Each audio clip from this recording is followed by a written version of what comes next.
Hitler के चारों ओर कुछ ऐसे लोग थे जो उसके विचारों को सिस्टम बनाते थे, उसके गुस्से को ऑर्डर और उसकी नफरत को पॉलिसीज। इन्हीं लोगों को कहा जाता था हिटलर का इनर सर्कल। तो आज की वीडियो में हम हिटलर के इन्हीं इनर सर्कल के बारे में बात करेंगे, जिनके कारनामों ने पहले तो हिटलर को जर्मनी का बेताज बादशाह बनाया और फिर इन्हीं की हरकतों से उसका पूरा साम्राज्य तबाह हुआ। वीडियो शुरू करने से पहले आपसे एक रिक्वेस्ट है, ऐसी और वीडियोस देखने के लिए हमारे चैनल को सब्सक्राइब कीजिए। आपका धन्यवाद। जर्मनी 1933, बरसात की ठंडी रात। बर्लिन के चांसलरी ऑफिस में एक आदमी खड़ा है, अडोल्फ हिटलर। वह चिल्ला नहीं रहा, वह शांत है और यही सबसे खतरनाक बात है। उसके सामने 5 कुर्सियां हैं। इन कुर्सियों पर बैठने वाले लोग जर्मनी की किस्मत तय करने वाले हैं।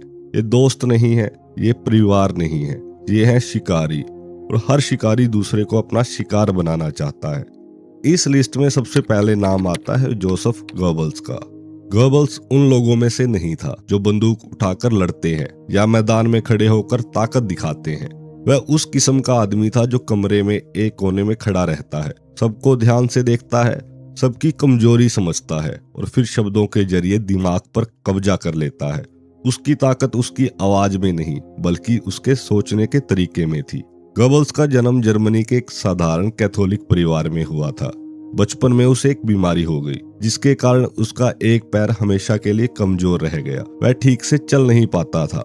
यही शारीरिक कमजोरी धीरे धीरे मानसिक कड़वाहट में बदल गई। स्कूल और कॉलेज के दिनों में उसे अक्सर ताने सुनने पड़े। लोग उसका मजाक उड़ाते थे और वह खुद को इस दुनिया में अनफिट मानने लगा।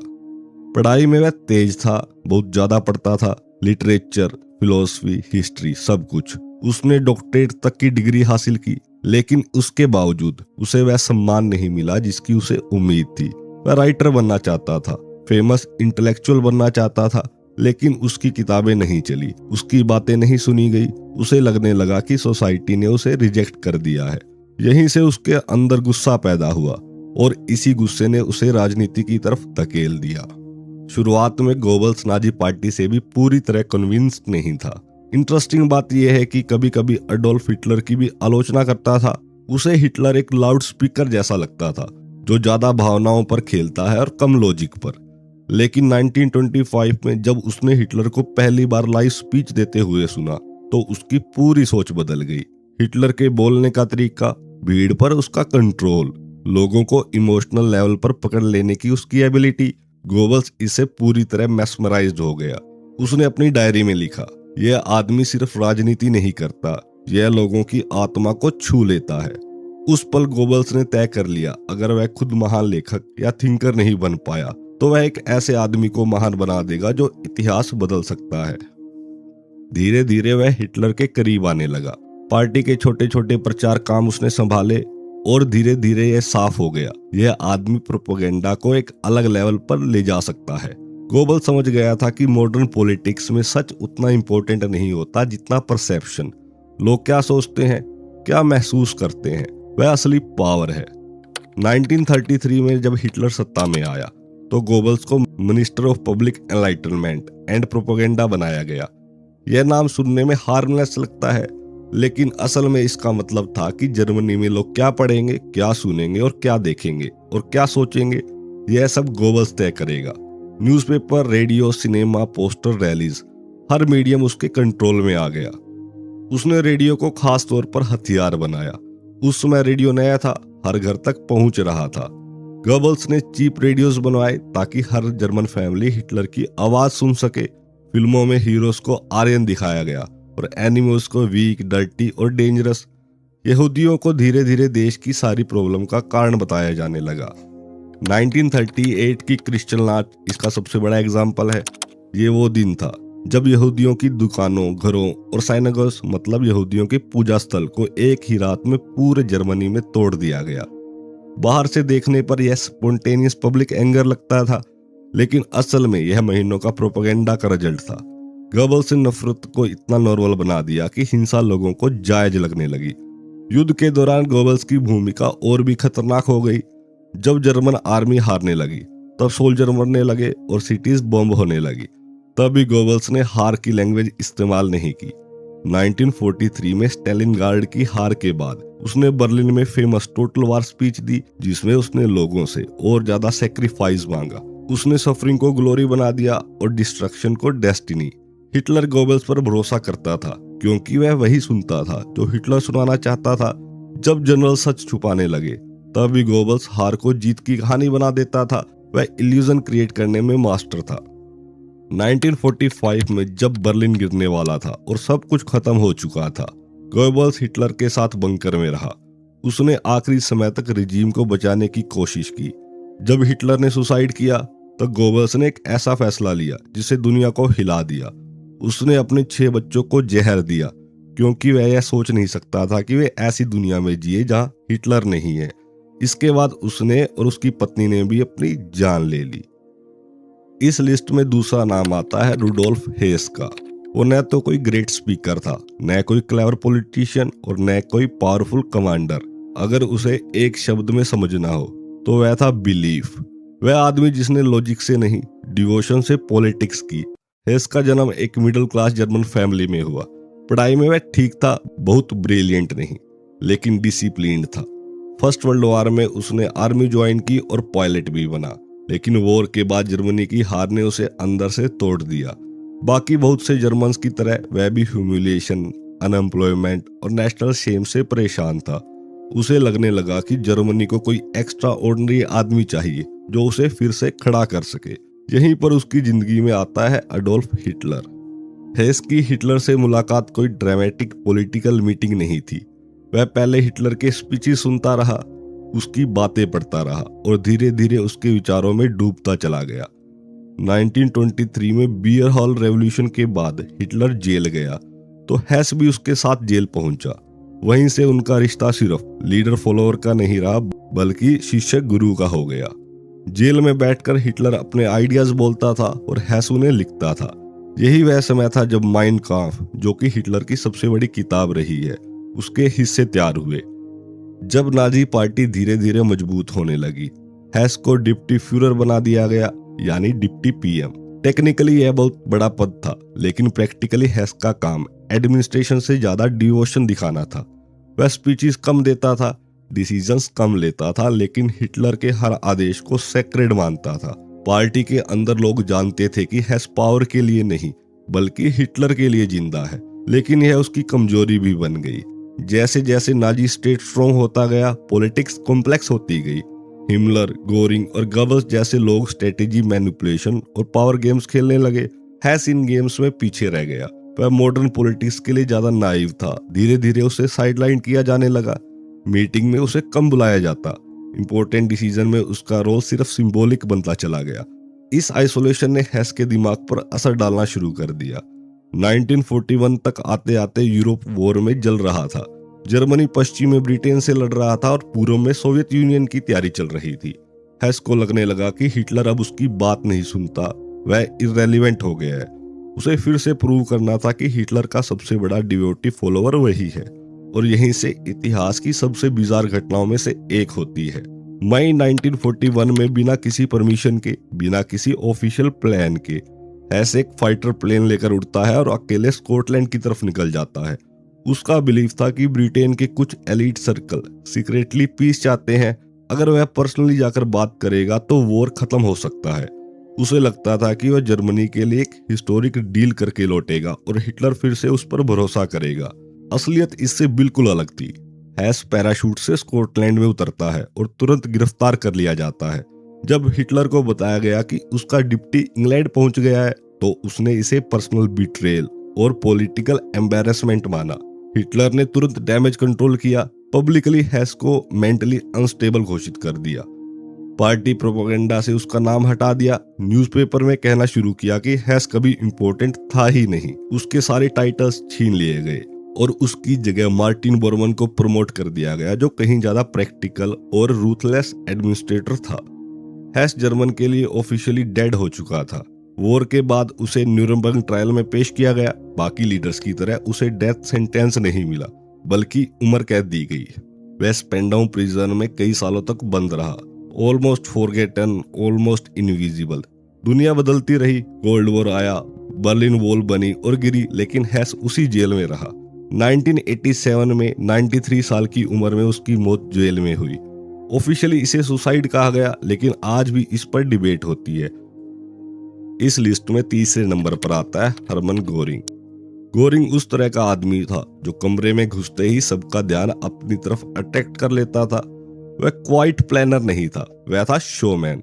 चमकदार यूनिफॉर्म, मेडल से भरी छाती, लाउड लाफ्टर और थियोरेटिकल जेस्चर्स। गोरिंग को पावर सिर्फ चाहिए नहीं थी, उसे दिखानी भी थी। अगर हिटलर आइडियोलॉजी, हिमलर सिस्टम, तो गोरिंग स्पेक्टेकल था, मतलब वो लोगों को अपनी तरफ अट्रैक्ट करता था। गोरिंग का बैकग्राउंड बाकी इनर सर्कल से अलग था। फर्स्ट वर्ल्ड वॉर में वह एक फाइटर पायलट था, एक real world war hero. German के हार के बाद वह अपने मेडल्स और पास्ट ग्लोरी के सहारे खुद को स्पेशल मानता रहा। युद्ध के बाद जब पूरा देश ह्यूमिलिएशन और पुअर्टी में डूबा था, गोरिंग को लगता था कि उसने देश के लिए खून बहाया है, इसलिए सत्ता पर उसी का कर्ज है। यहीं से हिटलर से नजदीकी शुरू होती है। हिटलर को गोरिंग जैसे लोग पसंद थे क्योंकि वे उसे लेजिटिमेसी देते थे। एक डेकोरेटेड वॉर हीरो का साथ होना यह दिखाता था कि नाजी मूवमेंट सिर्फ एंग्री मॉब्स नहीं बल्कि पैट्रियोटिक सोल्जर का भी प्रतिनिधित्व करता है। बियर होल रेवोल्यूशन के दौरान गोरिंग हिटलर के साथ था, गोली भी लगी और उसी समय वह खुद को ओरिजिनल रेवोल्यूशनरी मानने लगा। हिटलर के सत्ता में आने के बाद गोरिंग को रिवॉर्ड्स की कोई कमी नहीं रही। उसे लुफ्टवाफर यानी जर्मन एयरफोर्स का चीफ बनाया गया, पर्शिया का इंटीरियर मिनिस्टर बनाया गया और धीरे धीरे पुलिस और गेस्टापो पर भी उसका इन्फ्लुएंस बढ़ता गया। गोरिंग पॉलिटिक्स को आइडियोलॉजी की तरह नहीं, बिजनेस की तरह देखता था। उसे पता था कि पावर के साथ पैसा आता है और पैसा स्टेटस लाता है। ज्यूइश प्रॉपर्टी की कॉन्फिगरेशन में उसकी डायरेक्ट इन्वॉल्वमेंट थी। जब यहूदियों की दुकानों और बिजनेस छीने गए तो गोरिंग ने ओपनली कहा, जर्मन इकोनॉमी को आर्यन हैंड्स में वापस ला रहा है। असल में वह खुद और अपने दोस्तों को अमीर बना रहा था। 1938 की क्रिस्टल मैच के बाद गोरिंग का असली चेहरा सामने आया। जब पूरे जर्मनी में यहूदी संपत्ति तोड़ी गई तो गोरिंग को नुकसान की चिंता थी, मोरल नहीं इकोनॉमिक। उसने कहा कि उसे अफसोस है कि इतनी वैल्यूएबल प्रॉपर्टी डिस्ट्रॉय कर दी गई है क्योंकि वह उसे कॉन्फिस्केट करके यूज कर सकता था। यह इंसिडेंट दिखाता है कि उसके लिए क्रूएल्टी भी कैलकुलेशन का हिस्सा थी। युद्ध के शुरुआती सालों में गोरिंग का कॉन्फिडेंस स्काई हाई था। लुफ्टवाफे की विक्ट्रीज, फ्रांस की हार और यूरोप पर नाजी डोमिनेशन ने उसे हिटलर के सबसे पावरफुल डेप्टीज में से एक बना दिया था। 1939 में उसे हिटलर का सक्सेशन भी ऑफिशियली घोषित कर दिया गया। उस समय गोरिंग को लगता था अगर हिटलर को कुछ हो गया तो राइक अपने आप उसके हाथ में आ जाएगा। लेकिन जैसे जैसे वॉर लंबा होता गया, गोरिंग की लिमिटेशन खुलने लगी। बैटल ऑफ ब्रिटेन उसका टर्निंग पॉइंट था। उसने हिटलर को भरोसा दिलाया था कि लुफ्टवाफे ब्रिटिश रॉयल एयरफोर्स को क्रश कर देगी, लेकिन ऐसा नहीं हुआ। जर्मन सिटीज बॉम्ब होने लगी, लुफ्टवाफे डिफेंसिव रोल में फंस गई। यह फेलियर हिटलर कभी भूल नहीं पाया। इसके साथ साथ गोरिंग की पर्सनल लाइफ भी प्रॉब्लम बनती जा रही थी। वह मॉर्फिन एडिक्शन से जूझ रहा था, एक्स्ट्रावेगेंट लाइफस्टाइल जी रहा था, hunting estate, expensive art collection, luxury uniform में डूबा हुआ था। इंपॉर्टेंट मिलिट्री मीटिंग में उसकी एब्सेंस कॉमन हो गई। धीरे धीरे हिटलर को लगने लगा कि गोरिंग अब रिलायबल नहीं रहा। जैसे जैसे हिमलर और बोरमैन जैसे लोग इन्फ्लुएंस गेन करते गए, गोरिंग साइडलाइन होने लगा। पार्टी के अंदर उसे ऑप्चुनिस्ट और करप्ट माना जाने लगा। फिर भी वह खुद को हिटलर का नेचुरल एयर मानता रहा, यह मानते हुए कि उसका पास्ट सर्विस उसे बचा लेगा। 1945 में जब बर्लिन घिर चुका था और हिटलर बंकर में था, गोरिंग ने एक आखिरी जुआ खेला। उसने हिटलर को मैसेज भेजा, क्योंकि फ्यूरर अब फ्री एक्शन में नहीं है, इसीलिए कॉन्स्टिट्यूशन के अकॉर्डिंग वह लीडरशिप संभालने को तैयार है। गोरिंग को लगा कि वह लीगली और लॉजिकली सही है, लेकिन मार्टिन बोरमैन ने इस मैसेज को ट्रीजन की तरह प्रेजेंट किया। हिटलर ऑलरेडी पैरानॉइड था। उसने गोरिंग को ट्रेटर घोषित कर दिया, सारे पद छीन लिए और अरेस्ट का ऑर्डर दे दिया। गोरिंग का इल्यूजन उसी पर टूट गया। युद्ध के बाद वह एलाइज के हाथ लगा, न्यूरमबर्ग ट्रायल में पेश हुआ। कोर्ट रूम में भी वह कॉन्फिडेंट था, आर्टिकुलेट था और खुद को हिटलर के क्राइम से अलग दिखाने की कोशिश करता रहा। एक समय ऐसा आया जब कुछ ऑब्जर्वर्स को लगा कि वह कोर्ट रूम को भी मैनिपुलेट कर सकता है, लेकिन जब उसे डेथ सेंटेंस सुनाई गई तो गोरिंग ने आखिरी बार कंट्रोल अपने हाथों में लिया। फांसी की एक रात पहले उसने साइनाइड कैप्सूल निगल लिया और सुसाइड कर लिया। इस लिस्ट में चौथा आदमी है हाइनरिक हिमलर। हिमलर उन लोगों में से नहीं था जिसे देखकर लगता हो कि यह आदमी इतिहास को खून से भर देगा। वह न तो इंटिमिडेटिंग दिखता था, न ही करिश्मेटिक, और न ही कोई ग्रेट स्पीकर था। अगर वह सड़क पर आपके सामने आ जाए तो आप शायद उसे एक बोरिंग गवर्नमेंट क्लर्क समझे, लेकिन यही उसकी सबसे खतरनाक खासियत थी। वह शोर नहीं करता था, वह क्वाइटली सिस्टम बनाता था। हिमलर का जन्म एक discipline middle class German family में हुआ था। उसका फादर स्कूल टीचर था, स्ट्रिक्ट और रूल्स में विश्वास करने वाला। बचपन से ही हिमलर ऑर्डर, रूटीन और ओबीडियंस का आदी था। उसमें फिजिकल स्ट्रेंथ नहीं थी। आर्मी में भी वह एवरेज साबित हुआ, लेकिन उसके अंदर एक चीज बहुत स्ट्रॉन्ग थी, कंट्रोल। लोगों को, सिस्टम्स को और पूरी सोसाइटी को कंट्रोल करने की इच्छा। फर्स्ट वर्ल्ड वॉर में वह फ्रंटलाइन सोल्जर नहीं बन पाया। यह बात उसके अंदर एक इंफीरियरिटी कॉम्प्लेक्स छोड़ गई। वह खुद को वॉरियर नहीं बना सका, लेकिन उसने तय किया कि वह उन वॉरियर को कमांड करेगा जो दूसरों की जान लेंगे। युद्ध के बाद जर्मनी की हार, इकोनॉमिक कोलैप्स और नेशनल ह्यूमिलिएशन ने उसके दिमाग को एक्सट्रीम आइडियाज के लिए फर्टाइल बना दिया। जब वह नाजी पार्टी से जुड़ा तो शुरुआत में उसे कोई सीरियसली नहीं लेता था। वह स्पीचेस नहीं देता था, क्राउड्स को एक्साइट नहीं करता था, लेकिन वह फाइल्स पढ़ता था, रिपोर्ट बनाता था और क्वाइटली लॉयल्टी दिखाता था। यही लॉयल्टी धीरे धीरे उसे एडोल्फ हिटलर के करीब ले आई। हिटलर को हिमलर पसंद इसलिए नहीं था कि वह स्मार्ट था, बल्कि इसलिए कि वह अनक्वेश्चनिंग था।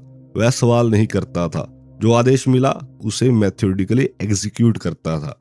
इसी भरोसे के दम पर हिमलर को एसएस की कमान दी गई। उस समय एसएस सिर्फ एक स्मॉल पर्सनल बॉडीगार्ड यूनिट थी। कोई इमेजिन भी नहीं कर सकता था कि यह ऑर्गेनाइजेशन आगे चलकर टेरर का ग्लोबल सिंबल बन जाएगी। हिमलर ने एसएस को सिर्फ फोर्स नहीं बल्कि आइडियोलॉजी बना दिया। उसने इसे एक एलाइट ब्रदरहुड के रूप में शेप किया, जहां रेशियल प्योरिटी, एब्सोल्यूट ओबीडियंस और क्रूएलिटी को वर्च्यू माना जाता था। धीरे धीरे एसएस आर्मी के अंदर आर्मी बन गई, डायरेक्टली हिटलर के लॉयल, किसी कानून या अदालत के जवाबदेह नहीं। 1935 में एक मूवमेंट आया जिसने हिमलर को रियल पावर दिला दी। ऐसे यानी अर्नेस्ट रोम की ब्राउन शर्ट्स बहुत बड़ी और अनकंट्रोलेबल हो चुकी थी। जर्मन आर्मी डर रही थी और नाजी लीडरशिप भी अनईजी थी। हिमलर ने सिचुएशन को क्लियरली देखा और हिटलर को कन्विंस किया अगर रोम जिंदा रहा तो सत्ता खतरे में है। जो हुआ वह हिस्ट्री में night of the long knives के नाम से जाना गया।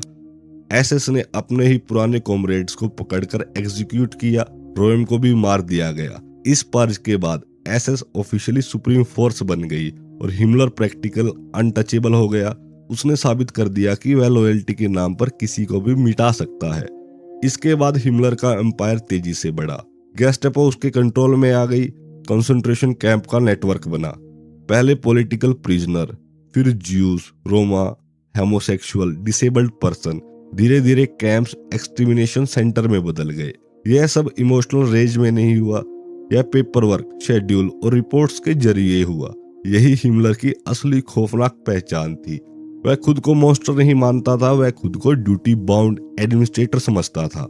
उसने एसएस ऑफिसर को लेक्चर्स दिए जिनमें वह जेनोसाइड को नेसेसरी बट डिफरेंट टास्क कहता था। उसके लिए मास मर्डर कोई क्राइम नहीं था बल्कि हिस्टोरिकल रिस्पॉन्सिबिलिटी थी। यही सोच आगे चलकर होलोकॉस्ट की बैकबोन बनी। उसका सबसे कैपेबल सबऑर्डिनेट था राइनहार्ड हाइड्रिक, जिसे वह सिक्योरिटी और इंटेलिजेंस का मास्टर बना देता है। हाइड्रिक फाइल के जरिए लोगों को खत्म करता था और हिमलर सिग्नेचर के जरिए। लेकिन जैसे जैसे वॉर जर्मनी के खिलाफ जाने लगा, हिमलर का कॉन्फिडेंस भी क्रैक होने लगा। उसने पहली बार सर्वाइवल के बारे में सोचना शुरू किया। 1944-45 आते आते उसने हिटलर को बिना बताए सीक्रेटली एलाई से पीस टॉक करने की कोशिश की, यह सोचकर कि शायद वह खुद को बचा लेगा और जर्मनी का फ्यूचर लीडर बन सकेगा। यह उसकी सबसे बड़ी गलती थी। जब हिटलर को पता चला कि उसका सबसे लॉयल आदमी अब डील करना चाहता है तो उसने हिमलर को ट्रेटर घोषित कर दिया। सारे पद छीन लिए गए। एसएस एम्पायर एक झटके में टूट गया। वही आदमी जिसने लाखों लोगों को बिना इमोशन के मरवाया था अब खुद डर से भाग रहा था। युद्ध के अंत में हिमलर डिस्गाइज्ड होकर भागने की कोशिश करता है, लेकिन ब्रिटिश फोर्सेस उसे पकड़ लेती है। पूछताछ के दौरान जब उसे समझ आता है कि अब ट्रायल और ह्यूमिलेशन से बचना इम्पॉसिबल है, तो वह साइनाइड कैप्सूल निगल लेता है और उसकी मौत हो जाती है। इस लिस्ट में आखिरी और one of the important person जिसकी हिस्टोरियन ज्यादा बात नहीं करते वो है मार्टिन बोरमन। बोरमन उन लोगों में से नहीं था जिन्हें देखकर लगता है कि यह आदमी सत्ता के शिखर तक पहुंचेगा। वह न तो क्रिज्मेटिक था, न मिलिट्री हीरो और न ग्रेट स्पीकर। वह भीड़ को एक्साइट नहीं कर सकता था और न ही स्पीचेस देकर तालियां बटोर सकता था। लेकिन बोरमन को इसकी जरूरत भी नहीं थी। उसकी ताकत मंच पर नहीं, उसकी ताकत दरवाजों के पीछे थी। अगर हिटलर का इनर सर्कल एक दरबार था तो बर्मन उस दरबार का गेट कीपर था, और राजनीति में गेट कीपर होना अक्सर राजा बनने से भी ज्यादा पावरफुल होता है। बर्मन का बैकग्राउंड साधारण था। फर्स्ट वर्ल्ड वॉर में उसने सेना में काम किया, लेकिन कोई खास डिस्टिंक्शन नहीं मिला। युद्ध के बाद भी वह उसी फ्रस्ट्रेशन और बिटरनेस से गुजरा जिससे कई जर्मन गुजरे थे। फर्क सिर्फ इतना था कि बर्मन ने उस गुस्से को शोर में नहीं, कैलकुलेशन में बदला। वह नंबर समझता था, फाइल समझता था और सबसे ज्यादा ब्यूरोक्रेसी की ताकत समझता था। शुरुआत में वह नाजी पार्टी में कोई बड़ा नाम नहीं था। वह एडमिनिस्ट्रेशन संभालता था, पेपर वर्क करता था, डोनेशन और पार्टी फंड्स का हिसाब रखता था। बहुत से लोग उसे बोरिंग समझते थे, लेकिन हिटलर को वही लोग पसंद थे जो बिना स्पॉटलाइट के काम करे और बिना सवाल किए लॉयल रहे। धीरे धीरे बोरमन हिटलर के आसपास रहने लगा, पहले असिस्टेंट की तरह और फिर इंडिस्पेंसिबल आदमी की तरह। असल टर्निंग पॉइंट आया 1941 में, जब रुडोल्फ हेस बिना परमिशन के ब्रिटेन उड़ गया। यह घटना हिटलर के लिए पर्सनल ह्यूमिलेशन थी।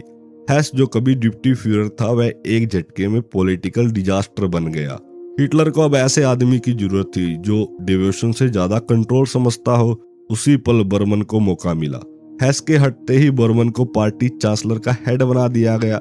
यह पद सुनने में एडमिनिस्ट्रेटिव लगता है, लेकिन असल में इसका मतलब था नाजी पार्टी के सारे ऑर्डर, अपॉइंटमेंट और कम्युनिकेशन अब बर्मन के हाथ से गुजरेंगे।